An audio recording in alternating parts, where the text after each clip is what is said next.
next finale? Thursday. Can you believe that we are so close that we're going down on Thursday, Corey? Myself, Howell T, Corey Stockton, here to break down the biggest news stories from the world of jiu-jitsu. And there hasn't been a whole ton of news happening in the grappling community this last week or so. But we've got a lot to talk about with regards to Thursday's Who's Next finale. Tezos, Who's Next finale, presented by Fat Tire. And we're going to talk about the main card. We're going to talk about the main event of Isaac Michel versus Kyle Chambers. We're going to talk about Gordon Ryan versus Pedro Mourinho. We're going to talk about no time limit submission only matches. But before we get into it, Corey, how you doing, man? Looking forward to what is kind of an unusual midweek event, right? Thursday is not typically the day we have jiu-jitsu events, but excited for it. I think a huge opportunity for a lot of these young up-and-comers, and I couldn't be more excited. Don't forget, of course, that this is the first Who's Number One event. We've got a couple kind of in quick succession. You know, we've got this Who's Number One, the Who's Next finale coming up on Thursday, and then August 7th, we have, of course, the next Who's Number One event will be in the main event. Gordon Ryan will be back to take on Felipe Pena as the most anticipated, well, I don't know, the most or second most anticipated super fight in the world of no-gi grappling. It's basically Gordon and Andre and Gordon and Felipe, right? So, but depends on the day, one or the other is the most anticipated. Yeah, I think it all goes hand in hand, right? It's two matches that Gordon has wanted for a long time. One is a rematch, and one is a match that has been built up and anticipated for years, that we just have never yet seen and have been dying to see for what feels like 7 years. Yeah, mouthwatering prospects, both of those matches. But we've got all that to talk about. We've also got the special Ibjjf Grand Prix, which is coming up on August 12th. We'll be talking about that today as well, giving you some details, plus revealing some of the names of the competitors who are slated to compete in that, and a little bit more. So let's get things underway with this video that gives you an idea of what to expect on Thursday at the Who's Next finale. Take it away. Final match, Kyle Chambers versus Isaac Michel for the Who's Next Championship. This is going to be a high-paced match. Kyle's strengths would be rubber guard, leg lock attacks, and submission defense. Isaac's strengths would be wrestling, guard passing, finishing from the back, and leg lock. Fans can expect to see the match of the night. Kyle's a really good dude. I know this is a big deal, not just for him, but for his team, 10th Planet. This is one of the worst matchups in the show for Kyle Chambers. This format, when there's no time limit, there's no really games. It's like, are we gonna be here all day? Or are we just gonna get to that action? New level, go, yeah. I'm on a new level, yeah. I'm on a new level, yeah. I'm on a new level, yeah. New level, breaking old records, go. Watch me elevate. I'm on a new level, watch me elevate. I'm on a new level, yeah. I'm on a new level, yeah. New level, breaking old records. Just gonna throw down and do what I do best. The $10,000 in a 3-match contract. 2 young men going out there for their chance to be a legend. Watch out, I'm on a new level. It's either him or me, and I want this way more than he does.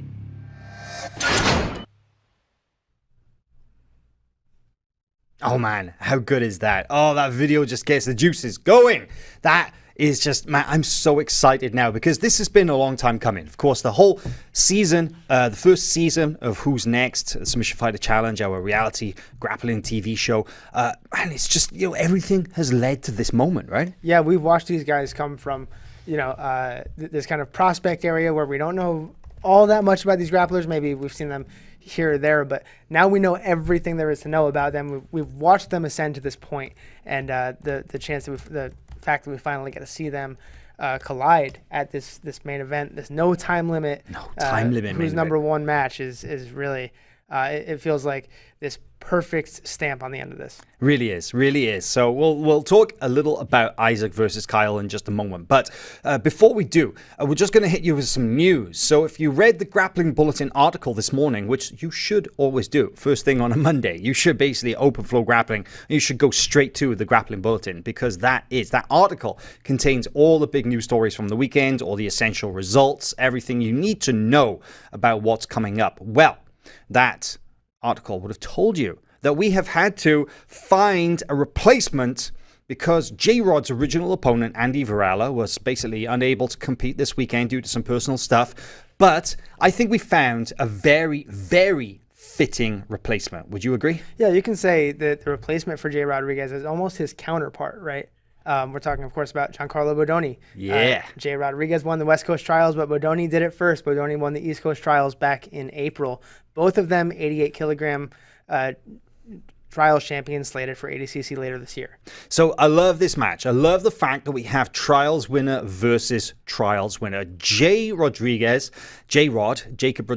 on the left, representing B Team Jiu-Jitsu, going up against New Wave's Giancarlo Bodoni. So, as you mentioned, Bodoni won the East Coast Trials in Atlantic City at the end of 2021. J-Rod emerged the winner in the hyper-competitive 88 kilogram division at the West Coast Trials, which many people, including ADCC promoter Mo Jassim, called the hardest trials event in ADCC history. It was a marathon event. He came out on top in one of the most difficult divisions in just a performance of a lifetime. That's the best way to describe it. Well, there was very little chance of seeing Bodoni versus J-Rod at ADCC, because you have to think, as trials winners, those guys are going to be seeded on opposite sides of the bracket, and they'll be going up against possibly invitees or even returning champions in their opening matches because of the way that the seeds work. So there's, the only real way that we would have seen a match probably would have been in the final, but the chances of that happening,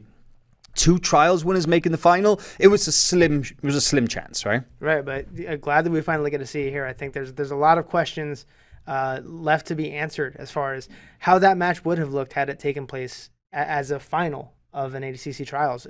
J-Rod, of course, submitted all 7 of his opponents at the West Coast Trials, and largely with his wrestling, right? Like his duck under and his double leg, his shots got him to the back where he pursued the finish. That's something that Bodoni also did very well.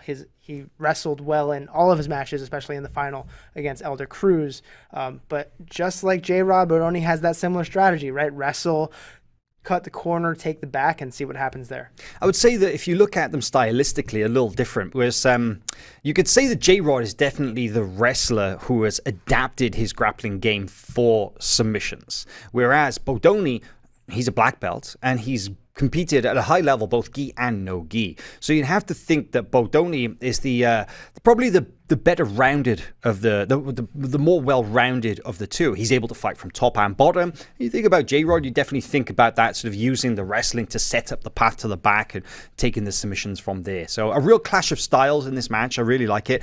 And correct me if I'm wrong, but I believe that this is a historic moment for the two teams, right? Yeah, this will be the first time that a New Wave team member will take on a B Wave team member at who's number 1. There's been a couple times where they've crossed paths in the past, but this is the first who's number 1 match featuring a New Wave and a B team representative. So there you have it. Because yeah, we have seen New Wave versus B team at other events, but here in Austin, Texas, that's that true crosstown rivalry in action. We're going to get to see J-Rod versus Giancarlo Bodoni in a 15-minute Who's Number 1 rules submission-only no-gi grappling match. Going to be very exciting. It's actually going to be the first match for the main card of Who's Number 1. So you'll get the first 3 free prelim matches, and then we'll start the main card with that match. And I've got a feeling it's going to set the tone for the rest of the night as well. It should be a good one. All right, so with that piece of news, it's time to let's get into the main event. Let's talk about Isaac Michel versus Kyle Chambers. This is, of course, the finale of the Who's Next series. This is the match. This is the kind of the end of the tournament because, of course, these guys, they fought their way through the show, eliminating all of their opponents. And this is the match that will decide the overall winner. But we have another video to play just to get just to put things in the mood here. Let's roll this video, please, producer Nico. There's nothing personal, but when we shake hands, it's all business. It's like all the blood, sweat, and tears, all the training. You're just getting some of your hard work and seeing the results. Now I started 3-0, I want to get that 4-0. He's kind of the guy that just always stays ready. He's always putting in work, and especially when he has something to look forward to, like this kind of match, like a big match, like that's going to get him pumped up even more. I feel that Kyle's one of the best leg lockers in the world, and I feel he has a really complex guard. There's not a lot of guys that have You know, his body type with, you know, big legs, they're flexible like that. And I feel like his finishing power and his finishing mechanics are incredible. He's a finisher. When he gets a hold of something, he's one of the few guys that can really break it or really push one out. So I think a lot of people don't realize that his finishing power is different from a lot of others that consider themselves submission only. He's really a submission only guy because he loves to finish. From the red team, Kyle Chambers. You can just expect, I like to wear my heart on my sleeve, obviously. You know, I'm going to put it all out there because I know that's what it takes to become a champion. From the blue team, Isaac Michelle. Oh man, I think it'll be an awesome match. He's got a, you know, good cardio. He could go forever, but I think I'll be able to take his back and finish him from that position. I like the confidence. You know, we see a lot of people on the show have that same kind of confidence. You know, we had Cool Rack have the same kind of confidence, saying a bunch of stuff before, you know. A lot of people sit there and get to my back and finish me, and you see a lot of people get there and they don't have that same ability. It's no threat to me because it's what I do. I feel comfortable in those positions. It's just another day.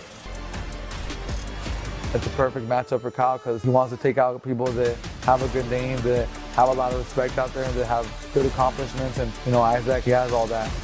So he has a lot of good energy behind his name, so does Kyle. So I think this is going to be a great clash of the up-and-coming, high-level, talented grapplers of today.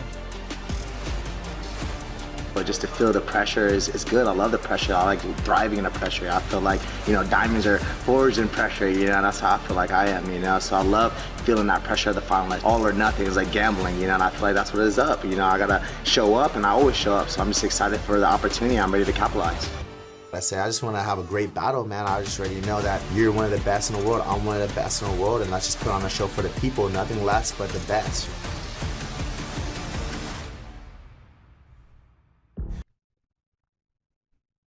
All right, so there you have it. Man, this match is going to be something else. So you've got Isaac Michelle, the brown belt out of B Team, the Australian now based here in Austin, Texas, and recently the winner of the the Asia and Oceania trials. And then you've got Kyle Chambers, the 10th Planet Black Belt, based out of Oceanside, California. Haven't seen as much of him this year because he broke his hand, but he's back on the competition scene. He's apparently very well prepared for this match. And to get a kind of a little bit of an inside look as to what that training and preparation has been like, we've got on the call none other than California correspondent Chase Smith. How's it going, Chase? What's up, boys? How we living? We're going to call you California Chase from now on? Like now you've migrated back to the West Coast? Yeah, you know, I've been called worse things. I could live with California Chase, but life is good out here on the West Coast. And as you said, I had a chance to go film with Kyle and Gio over at 10th Planet Oceanside. Some of those clips you saw, you know, where it took place in that training session. And just a side note, if people based out here in the West Coast want to try something cool, you got to drop into that gym, man. It's such a distinct vibe. Gio runs an amazing class, super high energy. I think it looks unlike any other gym I've ever been to. Got graffiti everywhere, but you know, it's really cool. So having a good time out here. Love it. So I guess that one of the things that we want to know is what was it like when you were in that room? Because this match, the no time limit aspect is a bit of an interesting one, right? And I talk about it in the actual, in the article, and we're going to talk about a little bit more about the specifics of what it's like to compete in a no time limit match. But I just want to know, first of all, you were there, you saw Kyle training. We haven't seen much of Kyle this year. You know, he competed in the show. The show was filmed at the end of 2021. He broke his hand early 2022. We haven't seen much of him. How's he looking in the training room?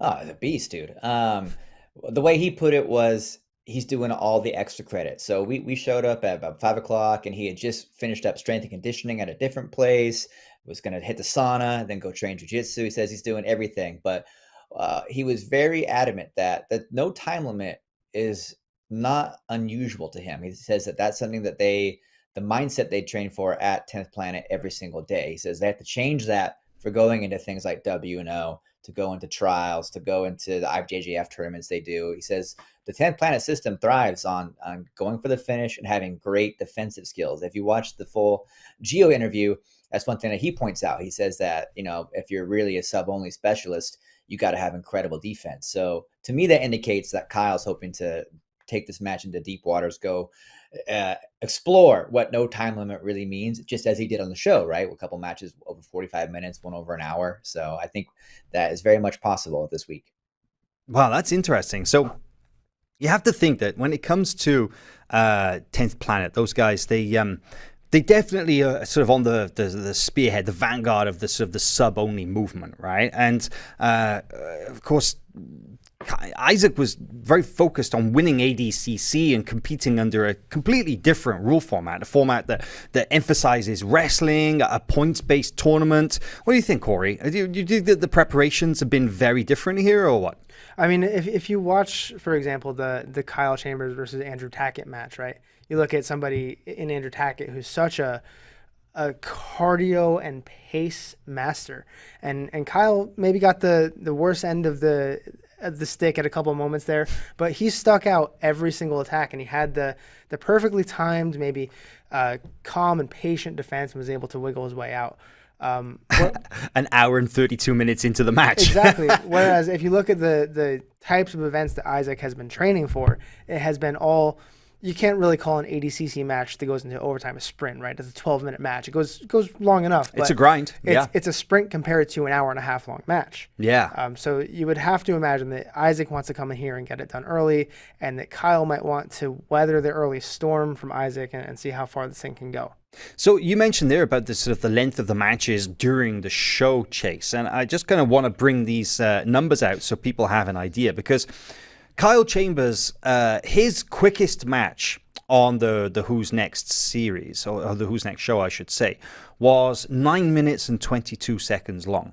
Isaac's fastest match was 4 minutes and 10 seconds. But then the longest matches, so of course we mentioned there about how Kyle Chambers, he had a 31-minute match against Mike Rakshan, and he had an hour and 32-minute match against Andrew Tackett. Well, Isaac, man, his match against Chasson Gomez only went 10 minutes.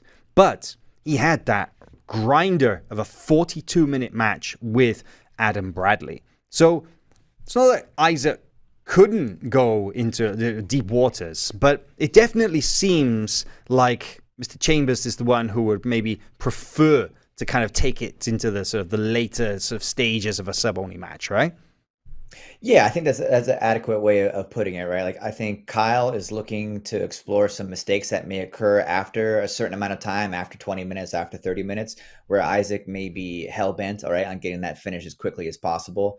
I mean, nobody wants to get tired, right? That's the danger in jiu-jitsu, is getting exhausted and starting to slip up, have some openings. So I think Kyle is training with looking for those in mind, where Isaac may want to run through this thing. It's going to be interesting because Kyle doesn't want to disengage, right? Kyle is just that confident in his jiu-jitsu and his ability to weather the storm, where I think he's going to put himself in danger to try and expose an opening. I mean, the Andrew Tackett match is a great example where how many times did he have his back taken? I think it was like 5 times. Oh, yeah. I mean, he spent a long time defending from his back, yeah.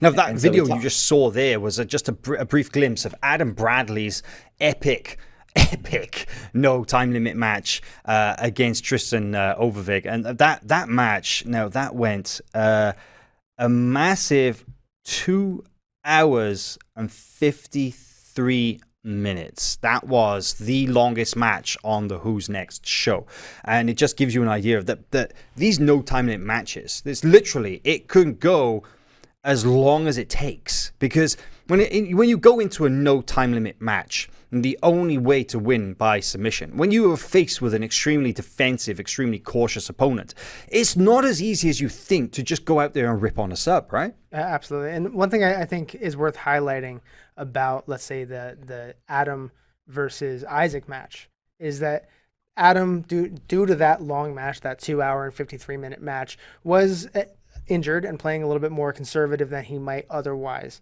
right? Whereas Kyle, despite being defensively sound, is going to take risks that Adam might not have been able to, which gives Isaac maybe a little bit more of an edge there than he had in that Adam match, right? So I think that Isaac will be a bit more dangerous than that 45-minute match let on, but Kyle, we've seen his defense, and we've seen that he can endure that kind of match. Endurance is definitely going to be a key. Go ahead, Chase. I don't want to derail us here, but one thing that came up when I was hanging out with Gio and Kyle doing some filming the other day was I just had this light bulb moment where EBI was sort of the launch pad for Gio Martinez's career, right? He kind of came out of nowhere and blew up. Basically, was the next big thing, and it was interesting to see that Kyle Chambers is here in the final of our attempt to find the next big thing. So out of 10th Planet and out of the same student teacher lineage, right? Went to Eddie to Gio, Gio to Kyle. Kyle's only trained under Gio. Wow. I mean, of course, he's made visits to HQ and bounced around, but Gio is his instructor, his main professor. I think that's pretty cool. I think that's a strange coincidence that it worked out that way. It is. That's very interesting, actually. What was it like when you were in the room? Like, did they have the clock running? Were they doing no time limit rounds when you were there? What did you kind of see, like, actually in the training room? They were, I believe, 8-minute rounds, and Kyle was keeping up a high pace, a high work rate. He would play possum with guys that he may have had a little bit of an advantage on, a little more experience on. But for those that were close to an even match, he was really trying to push the pace, played a lot of top. One thing that Gio pointed out in the interview was that Kyle, when he left from the show, left the academy to go do WNX, he didn't have a big emphasis on passing. He wasn't much of a top player. He liked hunting the legs, was confident in his guard. And he said that Tim Spriggs may have left a big impression about using the physical traits that he has. Kyle's a big dude, super strong, and adding that to his game. Said he came back with some pressure passing ideas and has been working on those since then. So I thought that was pretty cool that over the course of 2 weeks, Kyle may have had a big shift in his game, or at least the way he thinks about it. So I definitely saw him working on that in the gym. I saw him playing a lot of top, but make no mistake, his guard is nasty, right? He's got incredible triangles and is happy to sort of initiate scrambles from bottom. Gordon Ryan talks about pressure from bottom, making your opponent uncomfortable being in your guard, and Kyle's really good at doing that. So he's fun to watch. He's got a very open style, really creative attacks, and he mixes it up. So I think we'll see more than plenty of that on Thursday. Let's just bring out some of the fan comments here in our live chat on the YouTube stream right now, and we've got some interesting predictions here. Jonathan Jones is calling for rear naked choke for Isaac about 30 minutes into the match. He's not the only one. Ikusan also says Isaac versus rear naked choke. Felix the Tiger says that Chambers by heel hook or Isaac by rear naked choke at about 45 minutes. And I think it was interesting. You actually heard sort of the two different camps even saying which of the sort of the two finishing methods they preferred. Where you had Gio even saying that he felt that Chambers was a standout leg locker and that he could win by leg lock, whereas Isaac was saying that his goal was to get the back and to get the finish via the choke. Well, you can see it. On Thursday, the winner of the Who's Next Season 1 will be crowned. The winner, of course, gets $10,000 and a 3-match contract with Who's Number 1 and gets an added bonus, right, of 10,000 Tez coin, courtesy of our sponsors, Tezos. Tezos Who's Number 1, Who's Next finale, presented by Fat Tire, goes down this Thursday, July 14th. Let's take a little look here at the full kind of lineup as well. Obviously the one exception is that Andy Varela in bottom right has been replaced by Mr. Giancarlo Bodoni. We also have a couple of prelim matches on here as well, but the overall event, of course, Kyle versus Isaac Michel, Gordon Ryan versus Pedro Mourinho in that main event. Andrew Tackett versus Rene Souza, Big Dan Manasoyo versus Tristan Overvig, Giancarlo Bodoni versus J-Rod, Sewer Rat Spencer Fossier versus Mike Rakshan, Bray LeGrout versus Luke Griffith, another ADCC Trials winner, European Trials winner, and Fabian Ramirez against Max Hansen. You can watch that here live on Thursday, July 14th from 7 p.m. Central Time, right here on FloGrappling. You excited for that, Corey? Oh, I can't wait. It's maybe not a list of names that you would generally expect on Who's Number 1, but these guys have proven that they deserve to be here, and it's a great chance to see the new generation emerge into Who's Number 1. Great showcase for some of the up-and-coming talents. It's going to be a lot of fun. If these matches are anything like what we saw throughout the show, Thursday's going to be a great show. And Chase, you will be joining us. You're getting on a plane tomorrow and coming back, right? That's right. As long as the power grid stays up in Texas, I'll be there. I'm coming in tomorrow. I'm excited to see you guys. It's been too long since we had a W&O, and I love the theme. My prediction, by the way, for a sleeper match of the night is going to be Braylor Grout versus Luke Griffith. I think that one is going to blow some minds. Oh, yeah. Looking forward to it. Well, Chase, we'll let you go pack your stuff. We'll see you here tomorrow. And thanks for the insight as to Kyle's preparation for this. I think we're all very interested to see exactly how things shake out on Thursday. That helps a lot. Anytime, fellas. See you later. All right. Well, that's it for the Who's Next finale. As we mentioned, coming up on Thursday. We should move on now to the other big match that everybody's looking to. And this also goes down on Thursday nights. This is the 30-minute match for the heavyweight title. Gordon Ryan against Pedro Mourinho. So, Pedro Mourinho seems that he got under Gordon's skin for this match. Because Gordon, of course, everybody knows who he is. His position as one of the greatest no-gi grapplers of all times is undeniable. Well, Pedro, of course, an up-and-comer in comparison, who has been steadily climbing the ranks over the last couple of years, has taken some big, significant wins, including double gold at the No-Gi World Championships in 2021 and capturing the light heavyweight title, the Who's Number One light heavyweight title earlier this year. Well, just after that match, he made a very, some might say a very respectful call-out of Gordon Ryan. Let's listen to this clip because it didn't sit well with Gordon. I don't know how his situation now, but the guy that I really want to fight is Gordon, you know. But if you know, I want to fight. I don't want to be like just the best at 205. I want to be the best pound for pound in the world. You know? You won that match? My rematch. My rematch. We fought in NCC, and this next two I'm going to get him. So, let's set the stage here. Pedro mentioned something about a rematch. What does that mean, Corey? 2019 ADCC Absolute, the opening round, right? Pedro, at this point, just a purple belt or a brown belt, maybe a very early brown belt, had Gordon Ryan in his first match. And I think they had previously exchanged some barbs on social media leading up to that bracket, that division. Gordon made kind of quick work of it, right? He did what Gordon was doing back in 2019, got right on Pedro's heel, and the rest was history. Gordon moved on, won the Absolute title. Yeah, it's maybe not sort of rocket science to see why Pedro would be calling out or getting into an online war of words with Gordon, because Pedro is a Gracie Barra competitor. And he actually lived and trained personally, firsthand, with Felipe Pena in Brazil. He came, basically Felipe Pena sponsored Pedro, enabled him to go pro, because Pedro was from a relatively small town. In fact, it's a really small town. It's like a kind of a beach town, and he's just kind of working, grinding, just an up-and-coming blue belt with good potential but no real opportunities to go pro. And Felipe Pena started this sponsorship program where he was offering an opportunity to train full-time for aspiring professionals. And Pedro took the opportunity, and man, he made the most of it, and from that, he then got the ticket to go to America, has been based in Houston, Texas for the last couple of years, trained with Olpiano Malaquias and the extended Gracie Barra network there in Houston, Texas, and just gone from strength to strength. So you have to think that Pedro, very close to Felipe Pena, owes him a huge debt of gratitude for having, enabling him to live the life that he does. And it would make sense that he would defend his mentor, his friend, because, of course, there's no love lost between Gordon and Felipe. But it's kind of a pretty long list of people that, Gordon has gotten into an online spat with, right? It's nothing unusual there. It's most of the internet at this point. yeah, most people. They don't even need to be jiu-jitsu people. Gordon has gone after them at one point or another. Well, as I mentioned, that call-out, it didn't sit particularly well with Gordon. Let's listen to what Gordon had to say in response to that call-out.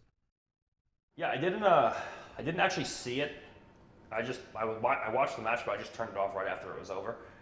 So I didn't actually see him call me out, but then I saw it a few days later, and I had kind of mixed feelings about it. On one hand, I respect him because he's one of the few guys who is truly willing to fight anybody, and he wants to compete against the best guys.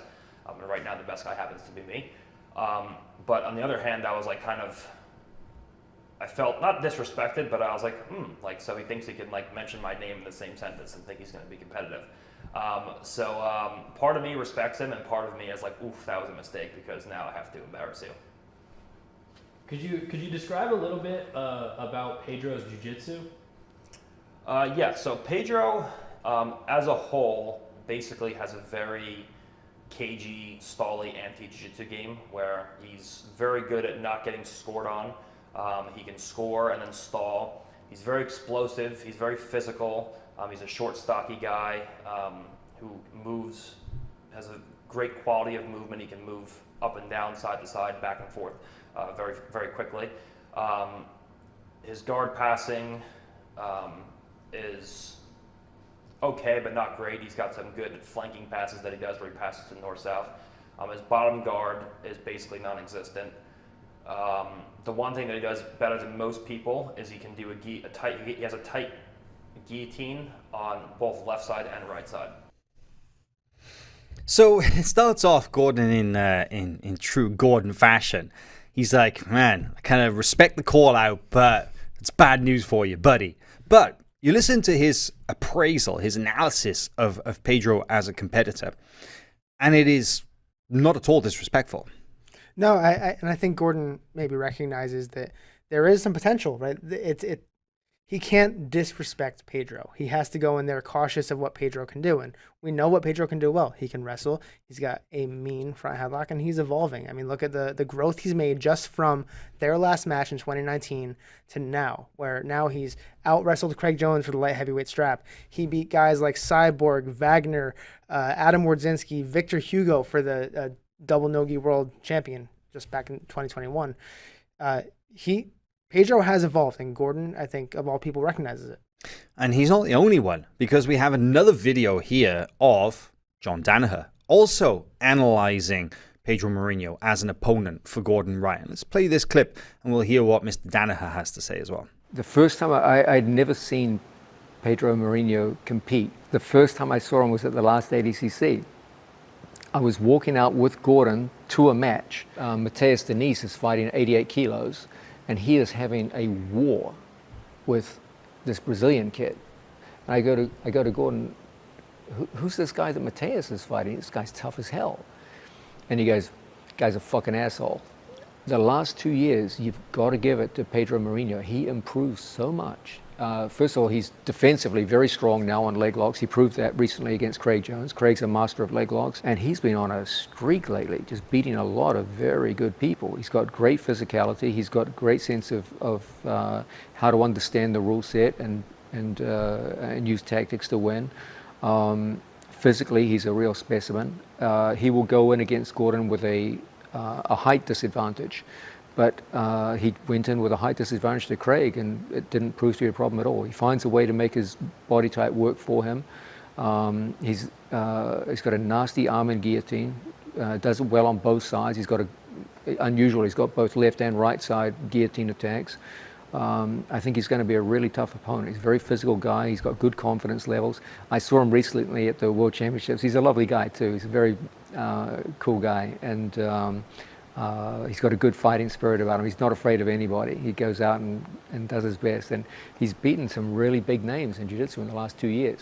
I'm looking at this like it's going to be a different Pedro that Gordon fights this time. This is not going to be the guy that's going to be surprised by a heel hook like he was last time he fought Gordon. And from Pedro's perspective, he has the advantage that even if he just puts on like a strong performance against Gordon, he doesn't have to submit Gordon.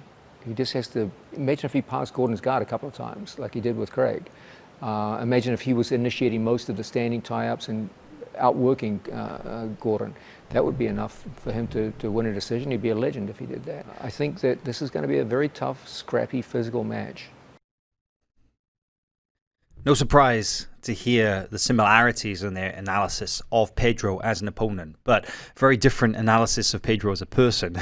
Gordon, we get the report that he called Pedro an asshole, whereas Danaher says he's a nice guy. But interesting to hear that they have obviously both studied Pedro very closely. Yeah, and I have a feeling that Gordon and John Danaher study just about every opponent they have very closely, whether it's somebody that they know they will beat or somebody that they respect as a threat. So I'm listening to that analysis. I'm listening to that description of Pedro as an opponent. I hear both Gordon and John saying very physical, shorter, stockier, great wrestling, good movement, mean guillotine, and tactically as well, very capable, a good strategist, goes in there, knows how to win. Doesn't that sound familiar? Doesn't that sound strikingly like Andre Galvão? Because if you think all those things that they've just said about Pedro Mourinho there could feasibly apply to Andre Galvão with regards to the upcoming super fight at ADCC in September.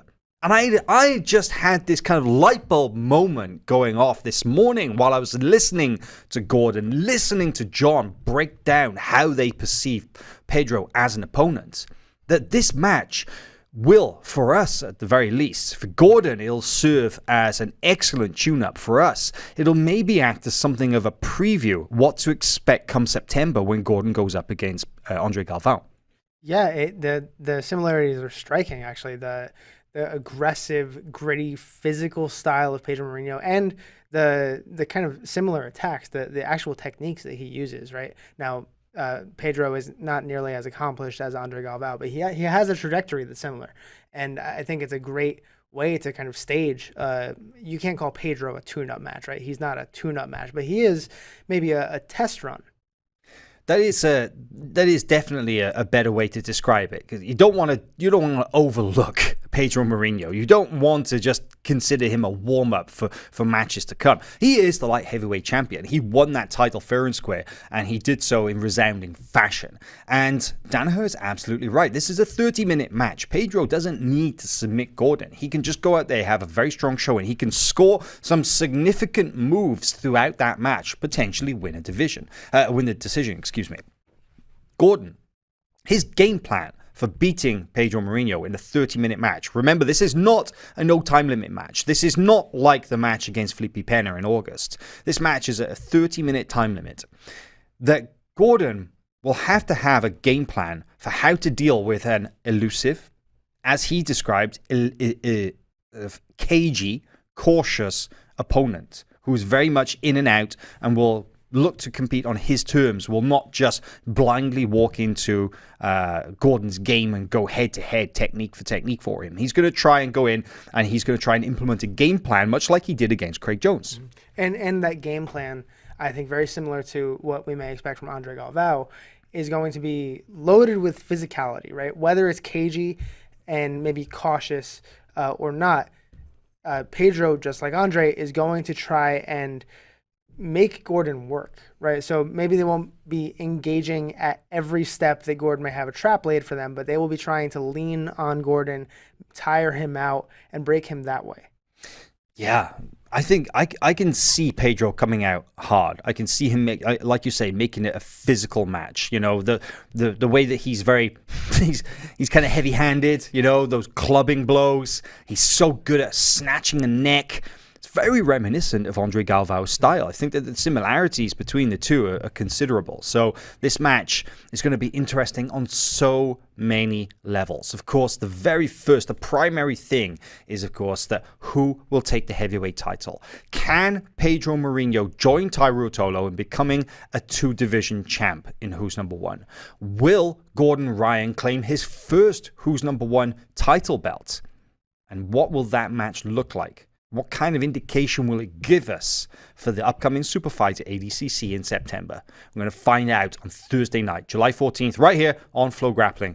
You'll be able to watch it all. All right. So, with the Gordon and the Pedro match now thoroughly analyzed, with the great, sort of very, very interesting kind of insight, let's call it, from Gordon and Danaher, let's now move on, because I think that there's not really much more that we can add to the analysis of that match. But it's time now to talk about some of the upcoming news that took place in the world of Jiu-Jitsu over the weekend, because this one was a real big breaking news story. This took place last night. So we had heard that DreamArt would be announcing a new head coach. That was teased in the last week or so, and I spoke to the team there at DreamArt, and they just gave me they gave me the very helpful hint. They said, yeah, he's a world champion. And I was like, damn it, that doesn't exactly narrow it down. But they said, don't worry, we'll be announcing everything in due course. Well, they dropped the news last night. And I got to say, it took me completely by surprise. Paulo Miao has been named the new head coach for Dream Art. He's going to be relocating to Sao Paulo to act as the new head coach for the powerhouse jiu-jitsu team, one of the most the most leading teams in jiu-jitsu. Let's just say it straight, Corey. Did you expect this at all? Absolutely not. Given Paulo's long-time relationship with Cicero Costa, who's a neighbor here, and given that he has no real affiliation with Dream Art outside of that, this was a complete shock to me.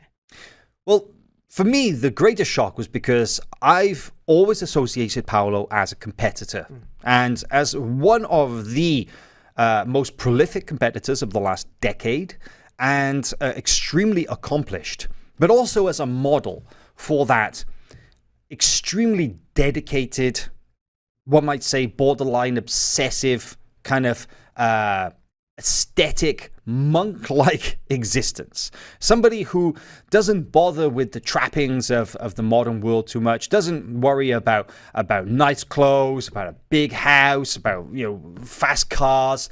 He is a very, very simple guy in the sense that his entire focus, this point in his adult life, has been competing in jiu-jitsu, has been time spent living on the mat, literally eating, sleeping, training, you name it, living in the gym. His entire existence, the last decade or more, has been focused on training, competing, and winning. Well, this announcement took me by surprise because Paulo is not necessarily known as a coach. He's taught, of course, he's done seminars, he's taught classes, he's taught privates, but it's one thing to teach jiu-jitsu. It's another thing to be a coach, right? Yeah, but here's one thing I find interesting about this is that Paulo Miao was one of the maybe trendsetters in the dedicate your entire life to jiu-jitsu energy, right? Lifestyle. Dream Art, that's what Dream Art is about. All of the athletes living, competing, training at Dream Art, that's their whole life. So Paulo kind of a spearhead in that movement. Embodies everything that Dream Art is aiming to achieve with this new generation of athletes. Absolutely. And that is a sentiment echoed by team captain Isaac Bayens, who I spoke to about this because, Isaac is, he was one of the founders of the Dream Art, and he's more of a player coach. Because Isaac is an active competitor, took silver at the Ibjjf World Championships in the last 2 editions, is an Ibjjf World Champion himself as a black belt, and a very well-known competitor. But of course, his focus is still very much on his own athletic career, and while he acts as a figurehead within the team, he is not the head coach. This is why they had to contract Paulo Miao. But his statement to me was, well, Paulo embodies many of the qualities that they want for their athletes. And he served as a model for what the Dream Art's trying to achieve. Taking a young, promising, up-and-coming colored belt athlete from a small town somewhere in Brazil, giving them an opportunity to relocate to Sao Paulo, the metropolis there in Brazil, one of the largest cities in South America, giving them a place to stay where they can literally focus 100% of their energy on living, sleeping, breathing jiu-jitsu, living in the gym, training as a true professional athlete. And Paulo Miao passed through all that. He knows what it's like firsthand. This is one of the reasons why he's been brought in to act as head coach for the team. So we spoke to Paulo, and I thought it was very interesting to hear what he had to say about the team. Let's bring up this graphic so you can see. Because he says that Dream Art is one of the best teams in the world, not just because of the high-level athletes or world champions at black belt or in the color belts, but because of the organization. And he believes that it is the first truly professional jiu-jitsu team. And you'd have to think that that might be one of the biggest motivations for him to accept this challenge. Yeah, it definitely seems that way, that the prestige, right, of operating as a coach in a team that really seems to have it together, right? The sleeping, the eating, the training, the exercise, the supplemental training, right? Everything's together. So all Paulo has to do is come in and be the coach, right? He doesn't have to build anybody from the ground up and teach them fundamental jiu-jitsu. He has to basically inspire them and kind of use his experiences to guide them through the world of high-performance jiu-jitsu. The infrastructure's already there. The blueprint's laid out. It is, but that's not to say that it's going to be easy for him. And I think that he recognizes this as well, because he understands that this is a huge opportunity for him. Because apparently he shifted his focus in 2019. Remember, he had that knee surgery, that horrific knee injury after ADCC, and had knee surgery and was out of action. And that apparently is the point in his career when he really switched his focus more to teaching than just training and competing. And he understands that it's a good time in his career to take this opportunity and to see where it can go. And he says that it's a huge responsibility to be leading a team with so many great high-level talents, but he thinks it's the right time for him, and he's very happy to become the coach. I think this is interesting because it does mark a new phase in his career, because how many opportunities are there for high-level competitors when they get to a certain age? If their body isn't able to carry them through the world of high-level jiu-jitsu anymore, not everybody can be Andre Galvao, 40 years of age and still competing at the highest level. Not everybody can be Leandro Lo into his 30s and still racking up those golds after a decade of high-level competition. Some guys are going to have to find an alternative. Right, and one thing that kind of strikes me about Paulo's move in this particular time, at this time, is that it's so close to ADCC. So he's going to end up at Dream Art with a lot of work to be done right away, right? Because Dream Art is sending Izaki Bayance, Giovanna Jara, and Diego Pato to ADCC. And as an ADCC veteran, he'll have plenty of experience to share. So I think a very interesting move, very excited to see what results this may lead to. But of course, there are major tournaments on the horizon, so I'm sure we'll be able to see that very soon. And congratulations to Paulo as well. I think this is huge. This is great news. I love to see athletes, take on these new challenges, and personally, I'm just interested to see how it's going to go as well. So somebody who was such a great and successful competitor, you have to think that they have that energy. They put it to something like coaching, that they're not going to go in and half-ass it, right? Yeah, somebody like Paulo Miao, he knows how to win, and if he can instill a little bit of that into Dream Art, who is already a successful team that knows how to win, I think we'll just see more and more coming out of that team. Absolutely. All right, so with that now, we're only got two more things to talk about in today's show, and the next one is the Ibjjf Grand Prix. So let's talk about the GP, because I'm really excited for this. Now, we haven't yet really announced too many details about this Ibjjf GP. Well, it's time now to kind of start laying out some specifics. August 12th, the Ibjjf FloGrappling Grand Prix goes down right here in Austin, Texas.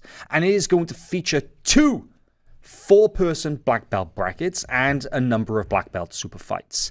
There will be a 4-man bracket, medium heavyweight, and then there will be a 4-woman black belt bracket, including a number of world champions in action. Equal pay for both the men and the women.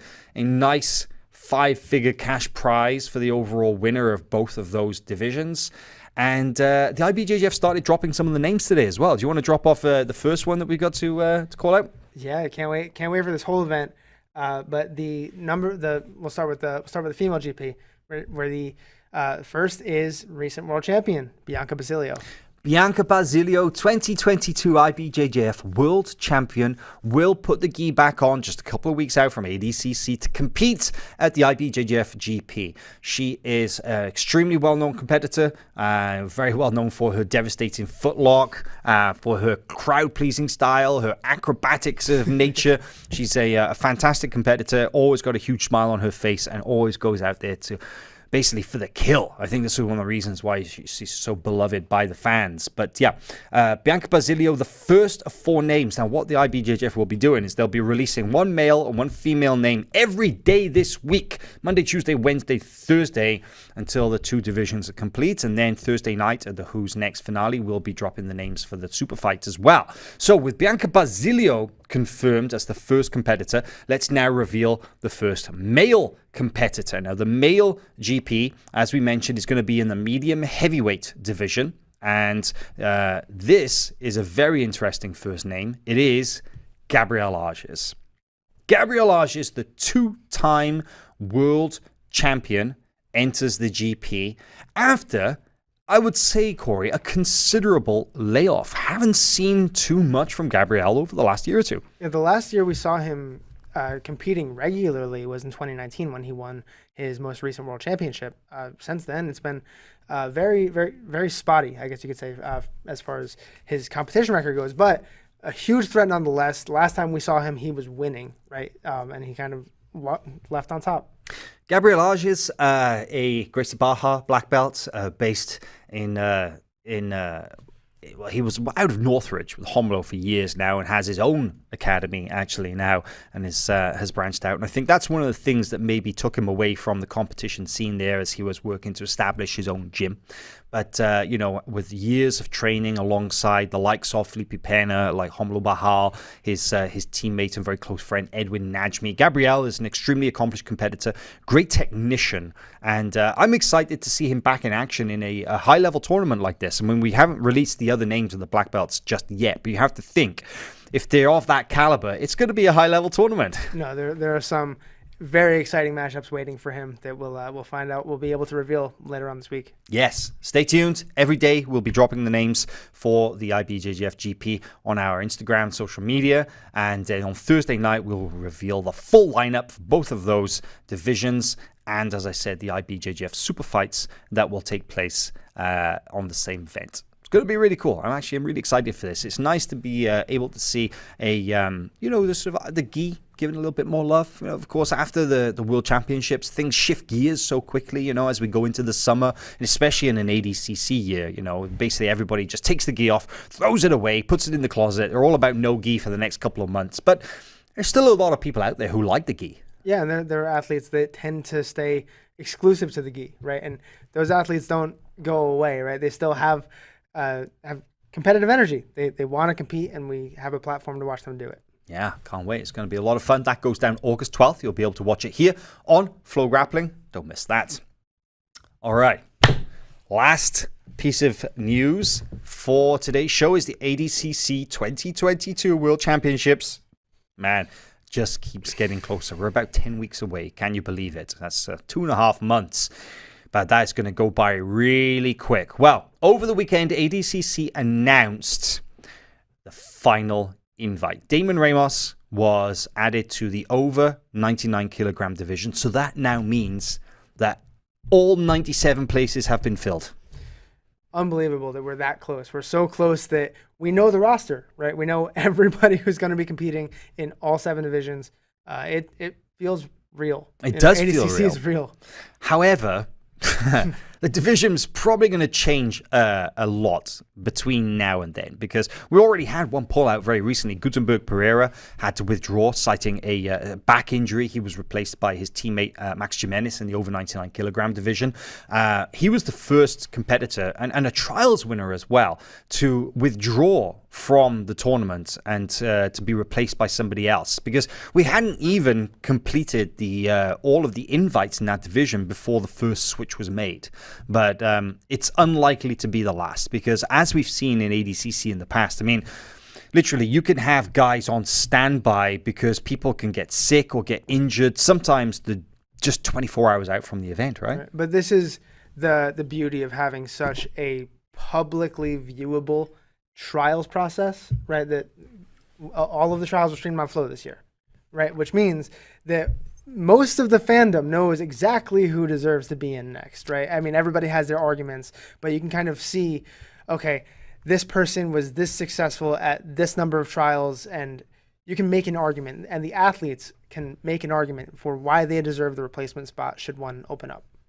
Yeah, I got to say that the transparency of the ADCC selection process is great, but of course that is combined with their discretionary invites. You know, if they feel that somebody just deserves to be there, or stood out enough via their performances at various events, they've got no problem in saying, you know what, I'm gonna call those guys up. Come on. Join the party. Let's show us what you got. And I love that. I love that about ADCC, that they've got the open qualification process. And for a lot of guys who feel entitled to an invite, well, the ADCC will often say, yeah, screw you, go win trials. But I love the fact that they will recognize people's hard work, and they like those kind of athletes who are out there just doing their thing and perform well. And those guys, the ones who are less vocal about asking for a call up, they get it. They get the invite, right? Yeah, it's that classic, right, idiom, actions speak louder than words. Well, you have the actions here, right? You can go out, win impressively. That's what ADCC likes to see. That's what we all like to see. And that's what ADCC is about. Let the jiu-jitsu do the talking. That's right. So about ADCC, we're going to do a little thing now here on today's show. And we're going to try and do this every episode for the Grappling Bulletin between now and September. And we're going to call this ADCC Spotlight. So what's the kind of the principle behind the ADCC Spotlight section, Corey? So there are 97 athletes competing at ADCC. Not all of them have seen, I guess, equal spotlight, right? And some of them, whether they're trials winners or invitees or ADCC champions, they deserve a little bit of attention. They are going to the biggest stage in submission wrestling, and we're going to take a look at how they got here, what they're doing, and what's at stake for them. Yeah, the first guy that we're going to feature for the spotlight is the returning 77-kilogram champion JT Torres, two-time ADCC champion in the 77-kilo division. JT Torres, man, this guy is the king of the 77 kilos, right? Yeah, and he's really one of the most experienced ADCC competitors out there right now, given how many, not just titles he's won, but how many ADCCs he's competed in, and he continues to remain absolutely dominant. Yeah, so why don't you give us some details about JT then? Because a lot of grappling fans, especially those new to the sport, the ones who have joined us in the last couple of years, they may not be too familiar with JT as a competitor, because his last grappling performance was a very small tournament in Colorado, and that was just a couple of matches in an Ibjjf that you can find on YouTube if you know where to look. But he basically has been off the scene since 2019, correct? Yeah, he's except for that Ibjjf Open, his last competition was when he won his second ADCC title in 2019 over Wagner Rocha. Wow. So break it down for us then. What has JT done in ADCC? Why does he stand out? Why does he stand out? Why is he worthy of the spotlight?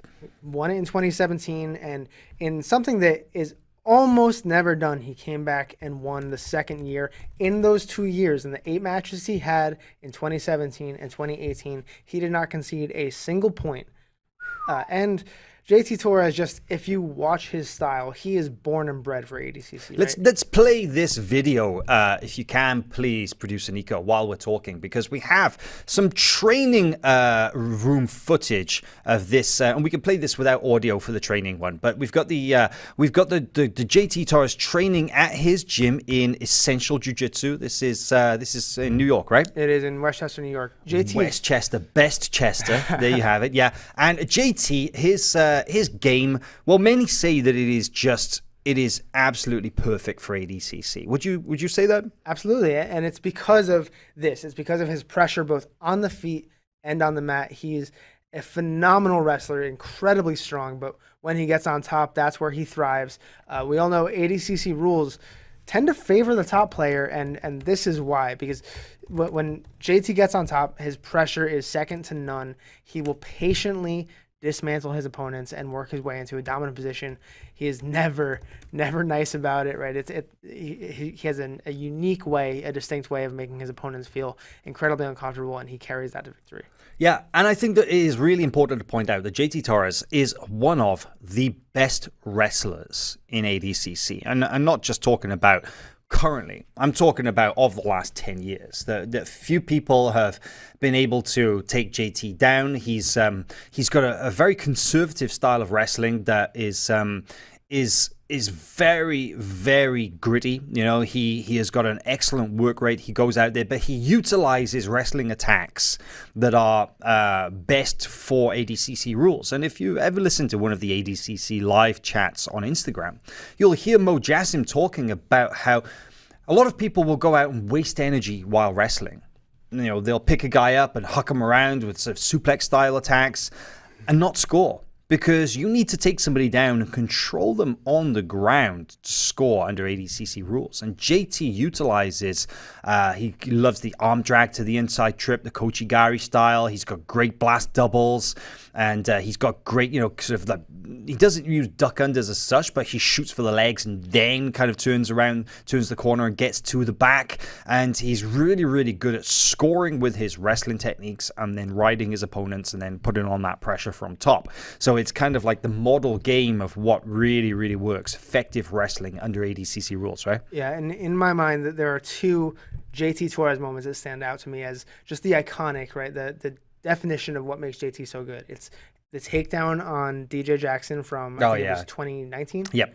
And the similar but different takedown on Lucas Lepre in the final couple of minutes of the final of 2017. Yeah, really, both phenomenal matches. We have both of those matches actually on FloGrappling. In fact, we have both of JT's gold medal runs. We have all 4 matches from 2017 and all 4 matches from 2019 on the site, and you can go back and look at those in the ADCC archives because they are case studies, really, I would say, in effective wrestling for ADCC. And JT, he deserves that shine because he's kind of a it's kind of an elusive character, you know. He kind of like he'll come out, he'll just blitz everybody at ADCC, and then he'll disappear and he'll go back to the gym and just go hang out with his friends and his family and play video games, and then come back 2 years later and kill everybody again. Well, of course, the big question is whether JT is going to do the three-peat. You know, the 3 ADCC gold medals in a row. He is potentially the only American to do that. If he wins gold in September, he could become the first American male to win gold medal in the same weight category in 3 consecutive years. That would be one for the history books. Absolutely. And it's only he and Gordon Ryan who really stand to three-peat in any weight categories at all. Yeah, where of course Gordon won gold medal in different weight categories. You know, 2017, 88, 2019, double gold, under 99 and the absolute. He's competing in the over 99 kilogram category this year, and then the super fight as well. So, you know, JT, just like we said, dominating that 77 kilogram division. But man, he's going to be up against it because, as we've said, the 77 kilo division at ADCC this year is more stacked than ever. Yeah, and JT actually had some commentary about that. Yeah? He talked about that in an interview we shot with him. We have that queued up, so let's hear from JT. Winning back-to-back ADCC titles is super difficult. You know, one of the main reasons is that 2-year gap, right? That 2-year gap, you know, you got people gunning for you. You gotta stay motivated, right? It's easy for people to win once and be like, all right, I did it. I'll take the gas. I took my foot off the gas pedal and just chill out. But I did the opposite, right? Like I won that first world title back in 2017, and I knew that the next one around was going to be tougher. People are going to be gunning for me. They're going to be trying to take that #1 spot. So I just kept working at my craft. I kept getting better, kept improving, you know, on the things I needed to improve on. You know, every time you compete, you walk away with a lot of great things, but also it goes to show you what you need to work on to improve. So I make sure to focus on those things, and you know, to win it back-to-back was a great feeling. I think I was the first American to even win. I think win even a 77 kilo title. I think. I'm not sure. Don't quote me on that, but I may be. But even win it back-to-back. So getting ready for this third one, nothing's really changed, to be honest with you. I still have that same mindset. I still have that same approach. Every year, people have told me, man, this bracket's crazy. It's tough. This division's tough. Every year, every 2 years, it's tough and tougher and tougher. But that's one of the reasons that I'm motivated. That's one of the reasons why you see me push myself through what you guys saw me go through today. 2.5 hours of just a tough push, right? Why would I do that? I do it because I'm motivated. I want to win, and because the competition in that bracket is what motivates me to get up every day and push myself to that level. Love it, love it. I love that JT is really he recognizes the challenge ahead of him, and he's excited by it. Yeah, and I can't imagine how hard he must be training, knowing that that division is filled with, 15 other incredibly gifted individuals. Yeah, I would say, man, it's gotten harder. That's the thing. He won it in 2017. It was a very tough run. He had great matches with Lachlan Giles, Lucas Lepre, with Gary Tonon. He came back in 2019. Again, incredible matches there. Wagner Hocher in the final was just classic JT. And it just keeps getting tougher. It really does. So love to see it. Very excited to see JT back in action, and he really deserves the spotlight of today's episode. So, yeah. Well, thanks a lot for joining us in the comments as well, all the viewers. I'm just looking at here, and we've got a ton of conversation in the live chat, and I love you guys talking about everything when it comes to jiu-jitsu and getting involved in getting involved in the conversation. There's so much cool stuff happening at the moment, and we're really happy to be able to showcase it here on FloGrappling for you as well. So don't forget, Who's Next finale goes down on Thursday, July 14th. We've got the next Who's Number One will be on August 7th, Gordon Ryan versus Felipe Pena. August 12th is the Ibjjf GP, and many, many more events. Just go to FloGrappling.com, hit the schedule tab, and you'll be able to take a look at all the upcoming events. Pretty much every weekend we got something or other on our channel. Well, I think that's about it for today's show, huh? Sounds good. All right. You guys take it easy. We'll see you next week. There's nothing personal, but when we shake hands, it's all business. It's like all the blood, sweat, and tears, all the training. You're just getting some of your hard work and seeing the results. Now, I started 3-0. I want to get that 4-0. He's kind of the guy that just always stays ready. He's always putting in work, and especially when he has something to look forward to, like this kind of match, like a big match like this, going to get him pumped up even more. I feel that Kyle's one of the best leg lockers in the world, and I feel he has a really complex guard. There's not a lot of guys that have, his body type with, big legs. They're flexible like that. And I feel like his finishing power and his finishing mechanics are incredible. He's a finisher. When he gets a hold of something, he's one of the few guys that can really break it or really push one out. So I think a lot of people don't realize that his finishing power is different from a lot of others that consider themselves submission only. He's really a submission only guy because he loves to finish. From the red team, Kyle Chambers. You can just expect, I like to wear my heart on my sleeve, obviously. I'm going to put it all out there because I know that's what it takes to become a champion. From the blue team, Isaac Michelle. Oh man, I think it'll be an awesome match. He's got a good cardio. He could go forever, but I think I'll be able to take his back and finish him from that position. I like the confidence. We've seen a lot of people on the show have that same kind of confidence. We had Coolrack have the same kind of confidence and a bunch of stuff before. A lot of people sit there and get to my back and finish me, and you see a lot of people get there and they don't have that same ability. It's no threat to me because it's what I do. I feel comfortable in those positions. It's just another day. It's a perfect matchup for Kyle because he wants to take out people that have a good name, that have a lot of respect out there, and that have good accomplishments. And, Isaac, he has all that. Though he has a lot of good energy behind his name, so does Kyle. So I think this is going to be a great clash of the up-and-coming, high-level, talented grapplers of today. But just to feel the pressure is good. I love the pressure. I like thriving in the pressure. I feel like, diamonds are forged in pressure, and that's how I feel like I am, So I love feeling that pressure of the final. Like all or nothing is like gambling, and I feel like that's what it is up. I gotta show up, and I always show up. So I'm just excited for the opportunity. I'm ready to capitalize. I just want to have a great battle, man. I just already know that you're one of the best in the world. I'm one of the best in the world, and let's just put on a show for the people. Nothing less but the best.